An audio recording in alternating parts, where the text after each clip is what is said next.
how's it going, guys? Welcome to Audio Addiction. We have Surviving December with us.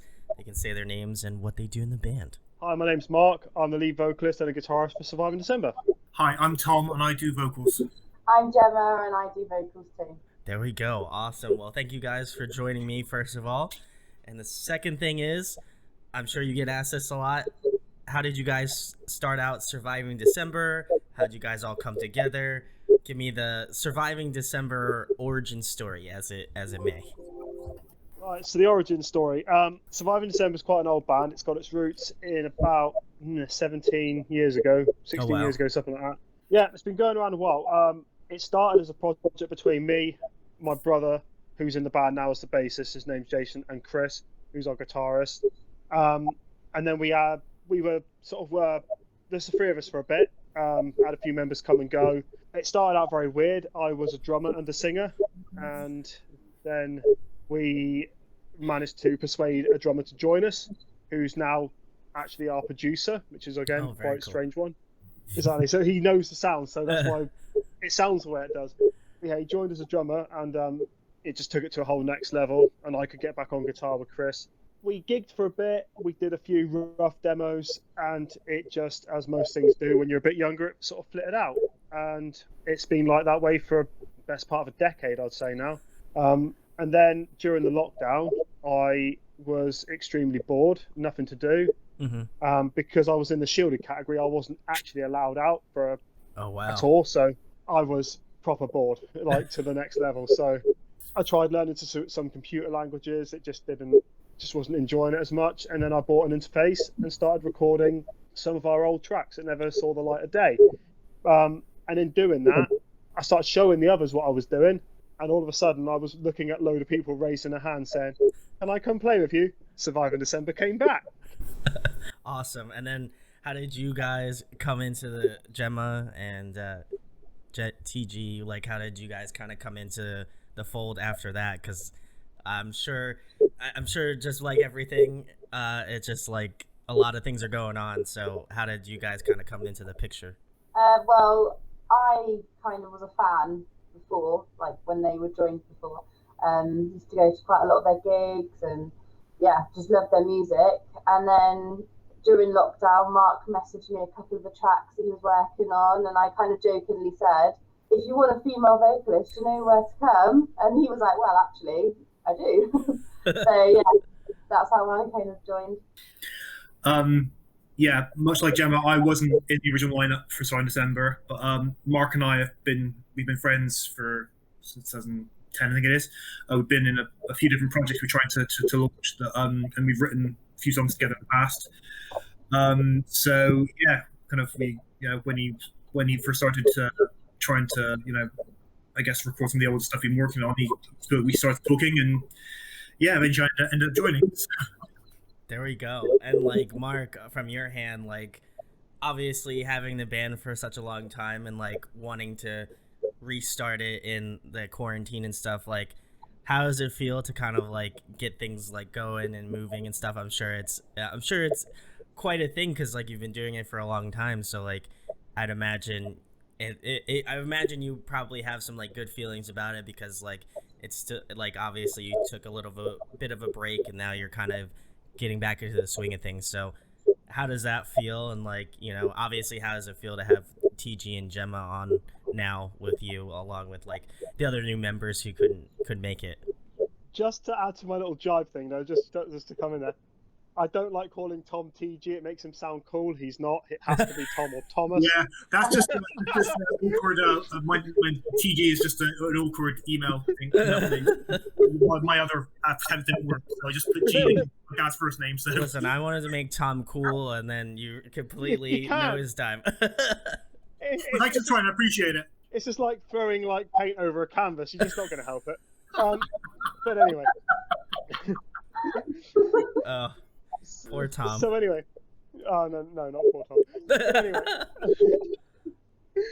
so when I started sending this stuff out and I started getting these responses back from people, and I was just sort of, I was getting very excited because I don't want to say it came together too easily, but it really did. Because I was sat there recording and I was recording an old track of ours, And then I started playing this riff over it, and that became a track called Falling Apart.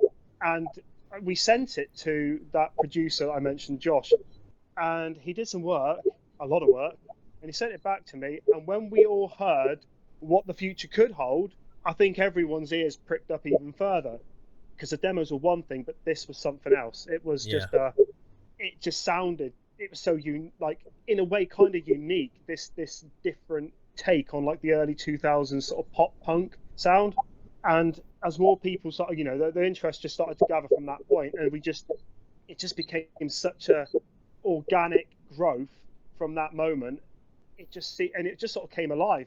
And it's just there was such a natural spread to it that when like Gemma came on board a bit more into the fold, and she started helping me with like, or taking over quite a bit of the sort of social media side of it, we managed to really grow this amazing thing. I never set out to do that. I set out to record a few songs to kill boredom. I'm now, 10 months in, we signed to Regent Street Records, and the future's looking quite cool. It's strange. I'm still expecting to wake up and find out that it's only actually day one of lockdown the first time around. And that's cool. Like, and Gemma and Tom, like, how does it feel to go from, like, especially more so Gemma, like, to go from a fan to like being in Surviving December? I imagine that's kind of like a cool thing. Also, like, probably a little bit nerve-wracking, I imagine, in some aspects. But like, how does it go from being like, oh, okay, like, I've seen them play, I've enjoyed watching them play, to being like, now I'm on stage with them and doing it? It must be a cool experience, I'd imagine. Yeah, it's weird, especially because I haven't really seen many of them. Well, I've never even met Tom, but I haven't actually seen any of them apart from Mark for 12, 13 years.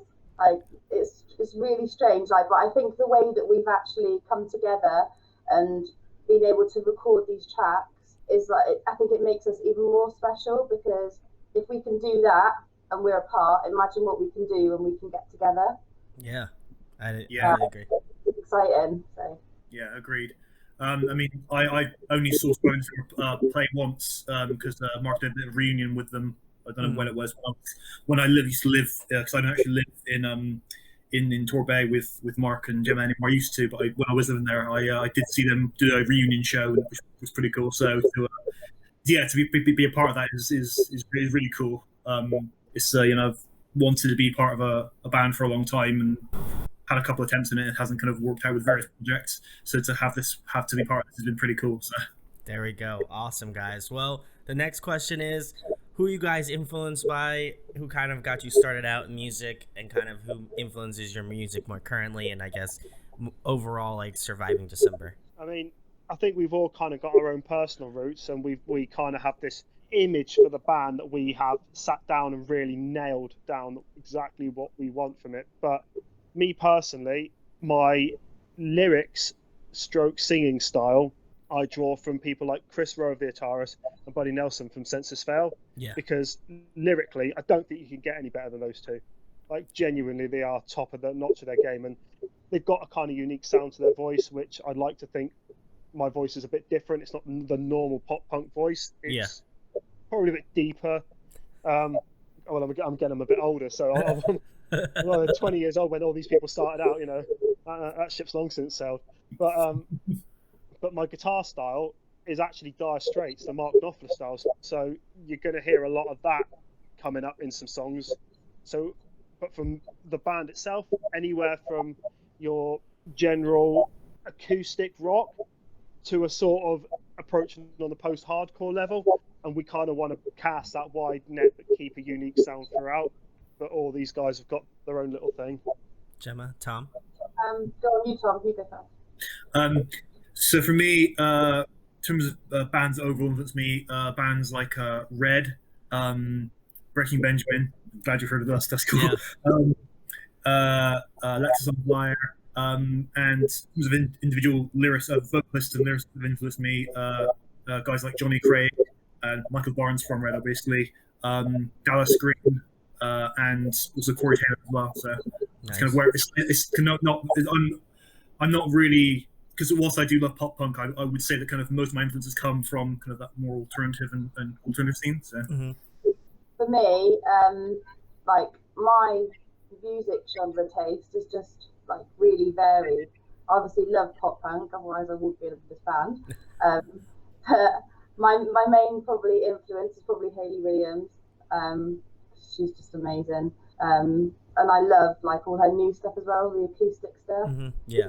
But I also love like George Michael. I think the soul and the feeling in his voice is just amazing. So yeah. Yeah, I would say I checked out some Surviving December tracks, and for me, like, you guys kind of encompass like early 2000s, like pop punk, like even kind of like alternative genres, like alternative rock, and like a little bit of post-hardcore in there, and that's like bread and butter. That's what I like grew up listening to. So like it did definitely have that nostalgia like aspect to it, which is always a good thing. I can never get enough of that sort of stuff. So I feel like you guys kind of encompass that, which is definitely, as Mark said, like you do cast a wide net anywhere from like pop punk to like you can kind of hit more of the like harder rock and like, you know, post-hardcore areas, which is definitely good. Which is my next question, guys. For people who haven't checked out Surviving December and are like new fans and are like, man, I love the influences, I love what they've been talking about thus far. What song would you recommend them to listen to as like new fans? First song to listen to, Falling Apart, hands down. Yeah, I agree. Yeah, I would say Falling Apart. I'd say Connection as well. There's a good one. There we go. Awesome. Well, check out the links in the descriptions, guys, and I'll leave a link for Falling Apart, and you can go listen to that one. But next question, guys, keeping it more current. Who have you guys been listening to recently? What have you been jamming in the quarantine per se? For me, I spent a lot of time listening to Silverstein, and a lot of Shane Told's podcasts as well. Yeah. I listened to a lot of Baby Metal, Bandmade. I've started listening to a band, Emarosa, because Tom decided to tell me about them. I hate the fact that he's actually suggested something good to me, and I'm going to have to take a shower to wash that off. Sucks to be you. Yeah, but there we go. But I mean, it's probably gone a bit more that way. But I've been listening to a lot of like just Spotify general stuff, so it's been coming. Half the stuff I pressed the like on, I don't even know who it is. I just know that it's sort of like Point North. That's another one. Nice, yeah. They are absolutely brilliant. They are. But yeah, that's where I've been listening to at the moment. Tom, Gemma. Gemma, do you want to To be honest, I haven't really had much time to listen to music. I know it sounds really bad, but between me and my partner, we've got 5 kids. Ooh. And we just, with the band kicking off, I just don't stop. But like I said earlier, like I love Hayley Williams' new acoustic stuff, and I know she released a new song yesterday. Yes. That was different, but I think it's going to grow on me. For me, I mean, aside from the bands I mentioned before, what I've been listening to a lot recently, Starset, I've been listening to some stuff then, and also of a band name much like Mark mentioned, but also another Japanese rock band called Siren. Oh, nice. Yeah. I really like them. They're really good. I know it's a bit kind of an odd one, but yeah, I think they're really talented musicians, and just I know they've got a nice charm on them. So. There we go. You guys got some good recommendations, so go check them out. But next question, guys, a fun one. If you guys could pick a song to cover, what would it be? We've argued about this, haven't we? Yeah. This is a point of contention, really, because we're actually we are thinking about dabbling with either a cover or a couple of covers over the next year, but we don't want to stick with the general, if that makes sense. We want to either take a song that's, for example, one of the ones I think I suggested was Go Your Own Way by Fleetwood Mac, because I think that's got a lot of potential for our genre, and I can sing it. It's in my range, which is quite helpful. But also I wouldn't mind trying to see if I could rock Dire Straits up a tad and take the song time down from like 24 minutes to about 3. But yeah. Yeah, we've kind of like passed around so many different songs, haven't we? But then we passed on the song, and then we realised, no, actually it's been covered like so many times that we don't want to do that again. So it's trying to find that perfect song, isn't it? Mm-hmm. I mean, for me, the only kind of idea I've had that would be maybe in the more pop punk genre really would be maybe something like "You Be the Anchor" by Mayday Parade. That'd be kind of cool. So there you go. Gemma, so you don't have a offering? I think that we should do something more like 80s and like revamp it. But then anything I suggest probably is something that Mark wouldn't be able to sing. So I mean, we can adapt these things, but it's you've got to find the song that people still search for that not many people have done. Yeah. That would work for us because Which we is have tough. 3 vocalists. It's really tough, especially when we've got roughly probably a whole another albums of material that we could technically walk into a studio tomorrow and start recording on. So do you know what I mean? It's hard, isn't it? Where do you roll the dice to? No, I get it. I can imagine as like being a band, it's like, do you choose the route of a cover and it, garners some attention, and like depending upon whatever the song is, like if it's something that they know, like a Fleetwood Mac track, like they're gonna be like, oh my god, I've heard this, but maybe like I haven't heard it in this way. And so I think for me it's always interesting to see what bands choose more or less than anything, because I'm curious, like if there's something like that they stay in their lane in terms of like the genre that they choose, or they like go out of bounds and they try to do something that maybe somebody else hasn't done in their own way. Like for me, I love covers that stay true to like what the band's sound is. Like if I know how the band sounds and if they're able to kind of do what they do in their styling, it doesn't really matter to me what cover song they do, as long as it remains true to like their band. So I can only imagine with 3 vocalists, it's quite difficult. That's the whole reason I went for that Fleetwood Mac song, because one, that if you think about the intro, it virtually kicks in straight away, doesn't it? And it's not much until it starts to sing. So you have your palm muted over that bit, and you can sort of like bring the other guitars in, which is great. It's the vocal range is all over the shot, so it gives all of us a good rein in. 3, it's on a very well-known film, Forrest Gump. Let's face it, it's still going to be sought after because people still discover those films, and I don't think many people have done it. It's trying to cross off all those bits, and that's what we got to try and find, something or that, There we go. Well, guys, if you have any suggestions for Surviving Descender, leave them in the comments. I'm sure they'll check it out. Who knows? Maybe you'll wind up seeing a cover from them. But next question, guys, another fun one. Favorite food to eat? What is your go-to?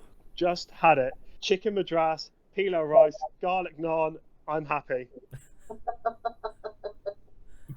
love pizza, as you can tell.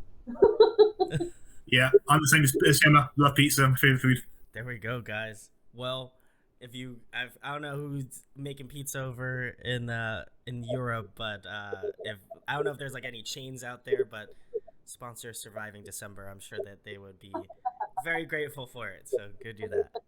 Domino's, please. Domino's. I think that's asking too much, don't you? I'm so going to give them a do not serve sign.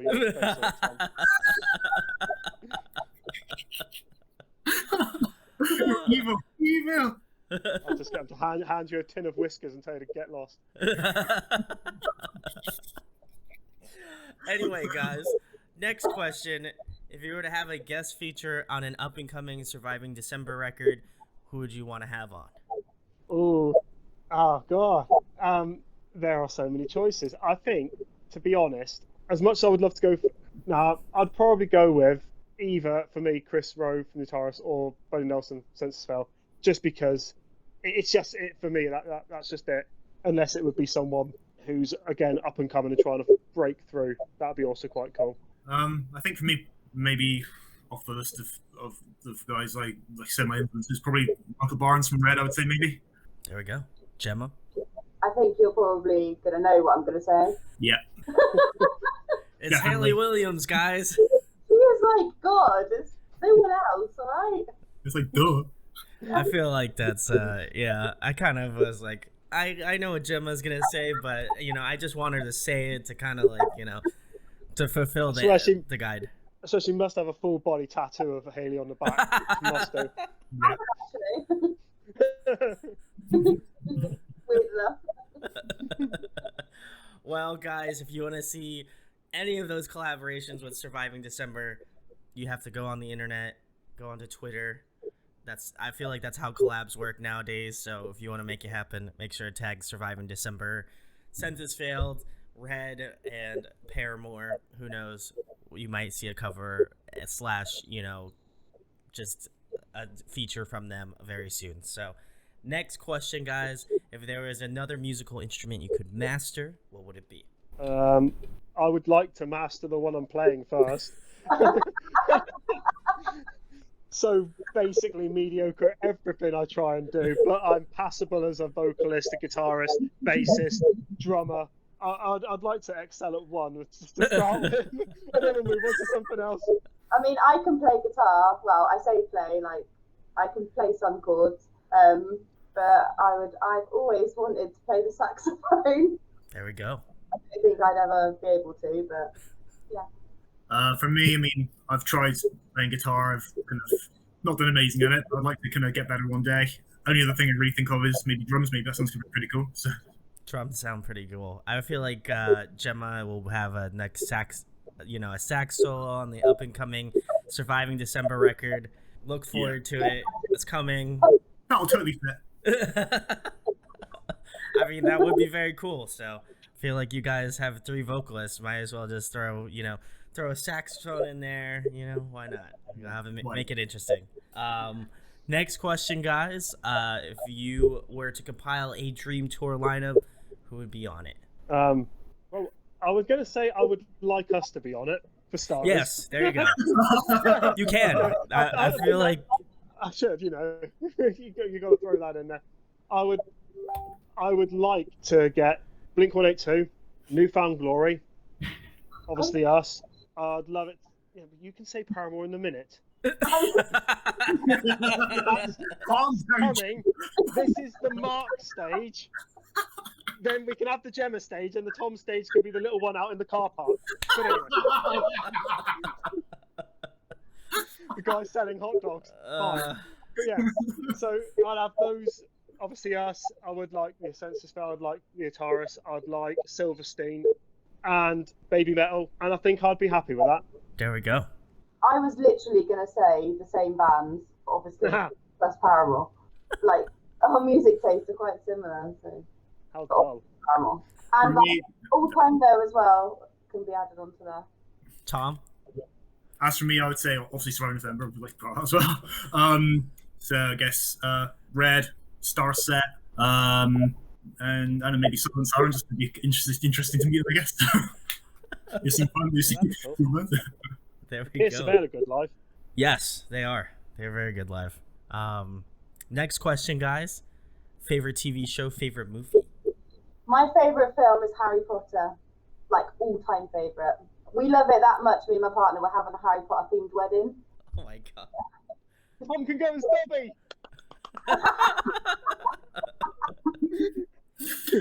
Never watched it, so I There can't you go. say that's good enough. Well, that's it. Or the only piece of clothing you get is a sock, Tom, and they've got to hand it to you in a book. It ain't glamorous, that bit.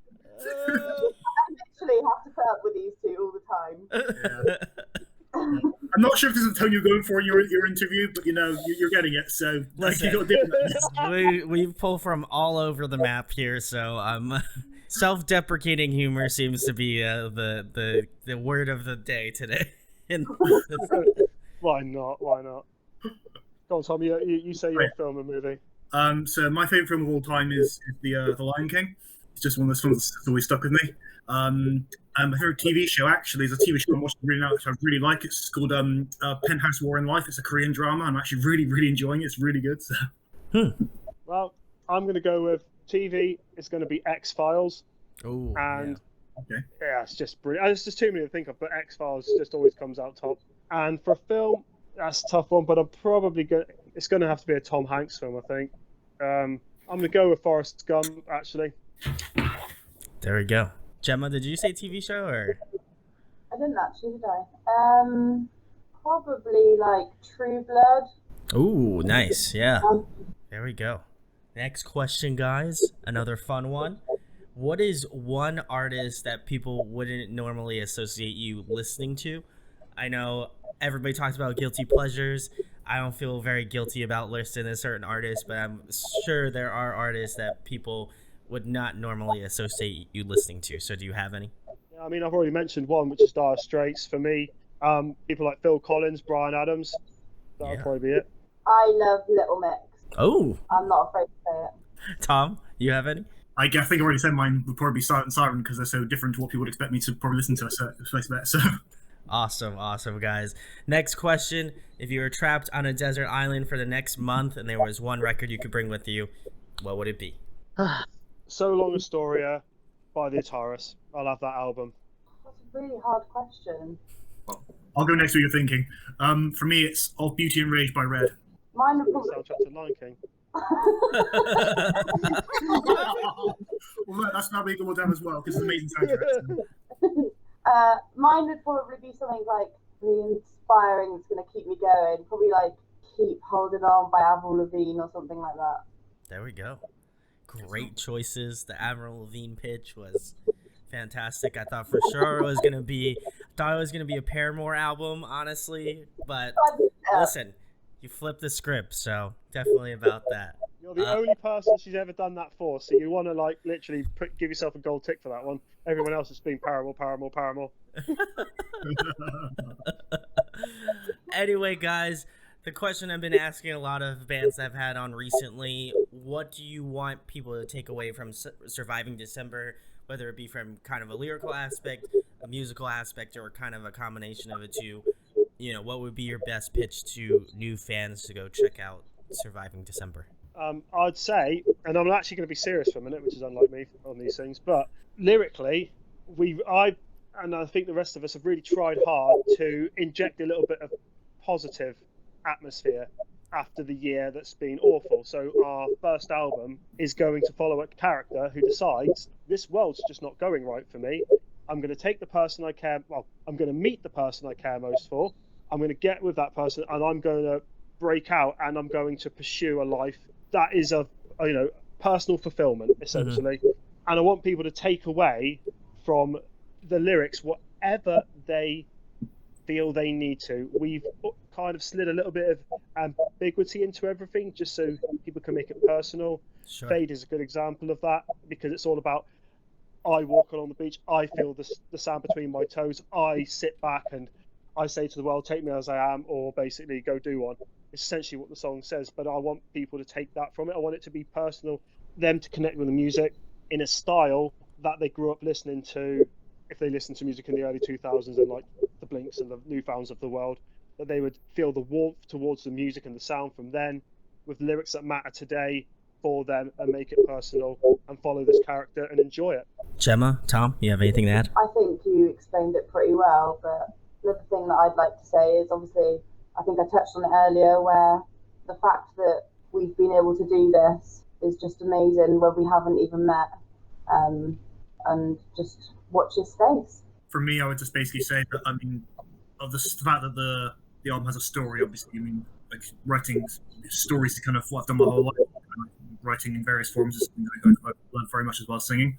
So kind of that obviously, if you enjoy a story, it's kind of the, that was something I think that will appeal to the album. But also I think kind of to jump on what Gemma said, that the story behind how this band has kind of like what we've done and achieved in the space of less than a year. We do live in kind of very, it's cliche, but very uncertain times where people are really not sure what's going to happen in the future, I guess. So I guess, I hope that, this album can be an inspiration to you to maybe now it's time, that dream you've had, maybe it's time to jump on it and actually take those calculated risks, I guess, and, see what can actually happen. So. Yeah, no, I feel like since I've listened to, some of the stuff before having you guys on, like, it's cool that, as Mark said, you left a little bit of anonymity to, like, writing and, like, everybody can kind of take a personal stance on the record. And I think, for myself, like, and I'm sure, like, a lot of people, 2020 was a rough year. And so, like, it's cool to have an album that kind of speaks to that, and maybe just, like, rough times that you have in your life in general. It's a cool perspective. And, like, I gotta give you guys a lot of credit for it, because I think it came out really great. And like, obviously I wouldn't be having you on if I didn't feel like it was a great story to talk about and like a good thing to speak on. So for me it was cool, and I'm excited to listen to the latter half of the record. I got about halfway through, so it's cool that you guys kind of took a, like, I don't want to say like a back seat in a sense, but like it does feel that way, and you allow the person that's listening to it to kind of take the driver's seat. And so I gotta give you guys credit, and I hope that going further people can kind of listen to this record and any future records from Surviving December and kind of get that mentality. So kudos to you guys for doing that. But the last thing, the most important thing, probably the reason why people are here, tell the people where they can find Surviving December at on social media, what you guys have coming up in the future, and anything else you guys want to plug or talk about. Right, well, put it this way, if you can't find us, you obviously have spelt our name wrong and need to address that, because we are everywhere. So we are on Twitter, we are on Facebook, Instagram, Spotify, Apple Music, KKBox, which is a Chinese one. Found our links to that. It's all on our links page. So we've got a links page, which is easy to find. It's in all our bios, on everything. TikTok. Go on. TikTok we're on as well. Yeah. I think even Snapchat. Our music is on Snapchat. You can snap pictures of yourself and write ridiculous messages to people you're probably never going to meet with our music right there to annoy you. It's great. It literally, you're tripping over it. It's everywhere. Just don't stand in it. But anyway, but for what's coming, we've just signed to Regent Street Records. We've sent them we've sent them the first track they're going to publish for us, and that is a track called Set It Off. It's extremely fast. It's a little story about the band and about setting it off. It's essentially, it even details a part where playing a gig I fell off stage and jumped back on. It is a very, very fun track, and that will start the album, which is called The Narrative. It'll feature a lot of songs you've already heard and some you haven't, and that will be out in around about, I'm going to go with about July, August at the latest. 12 tracks. Enjoy it. There we go. Awesome. Well, go check out Surviving December. I'm like 95% sure you guys messaged me on the Pop Punk Network on Facebook. So shout outs to that group. They're fantastic. Go check out all the artists on there if you want to know about some good pop punk artists. But if you want to know about a great one here on the channel, go check out Surviving December. All of the links will be in the description.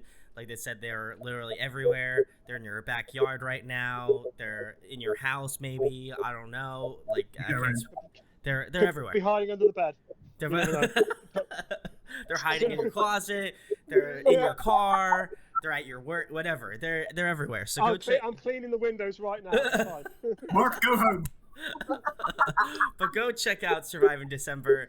All of the links will be below. Go check out. I'll leave the latest single to go check out in the description. By the time this comes out, the album will probably be pretty close to be coming out. So go check that out once it's launched. And if you enjoyed this interview, share, like, and subscribe. We already talked about the collaborations, but you already know what to do. Go tag Surviving December on Twitter. Go tag Paramore, Census Fails, Red, anyone else you would like to see a collaboration from. Go do that. And or even their cat or dog, I don't mind. But if I'll you enjoy sing with a parakeet. a parakeet, yeah, they're gonna do a collaboration on TikTok. So go check it out. But if you enjoy this content, make sure to subscribe, hit the likes. It means a lot, and hopefully you guys enjoy the content. And huge thanks to Surviving December for coming on today with me. Thank you Thank you so much for having us.